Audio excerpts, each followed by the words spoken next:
This is Appalling News, your most trusted source for fake real news. I'm Paul Chatto.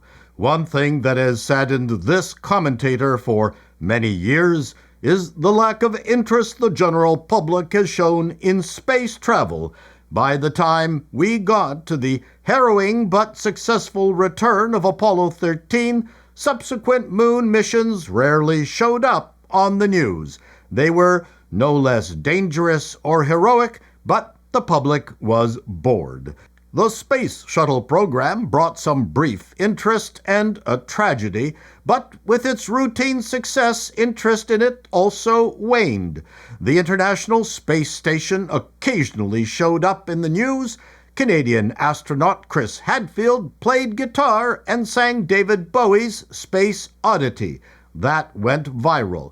The public seemed to be more enthralled by the sci-fi movie-like landings of SpaceX's booster rockets.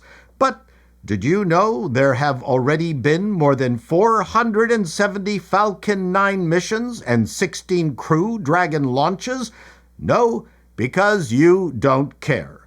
Of course, we mention this because we are still talking about 6 women who used Jeff Bezos's Blue Origin strap-on and shrieked their way up into space, just nudging the Karaman line before landing back on Earth for an 11-minute joyride. But we are not here to ridicule their $3 million Uber without tip. However, this bit of audio that was sent our way did intrigue us. And this right here is the moment that they've been training for. 2 days, becoming a crew, becoming a team. 2 days of training to become a crew, becoming a team. That is impressive. Astronauts typically undergo a 2-year basic training program, followed by mission-specific training that can take another year or 2 depending on the mission.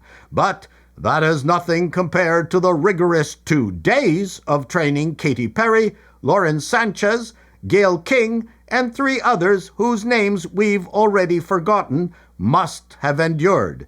We were told that the training included getting in and out of their uniforms. And here's a clip of the 6 women in the NASA centrifuge duplicating the high G-forces they will experience from acceleration.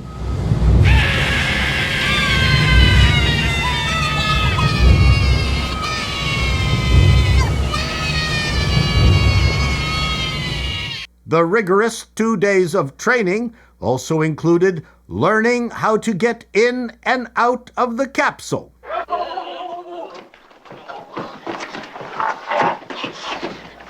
Of course, we will never forget the image of Perry kissing the ground after landing, after her arduous 11-minute escapade, showing us how she identified with astronaut Suni Williams's ordeal being stuck in space for nearly 9 months on the International Space Station due to technical issues with their Boeing Starliner.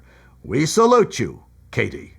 Continuing with women in space, or women who have spaced out, we know that Mars needs women, but there is one woman that has already left the planet. Of course, we're talking about Candace Owens. We have a long-running beef on the topic of NASA and moon landings because he thinks they happened.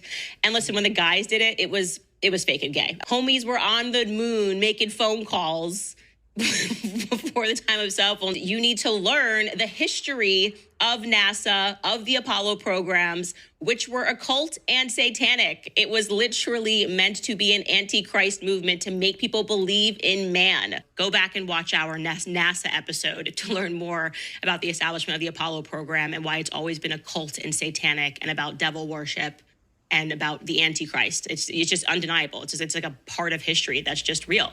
You must come to terms with the fact that NASA and space missions have always been this fake and gay, and you need to learn the history of NASA and the Apollo program, which were occult and satanic.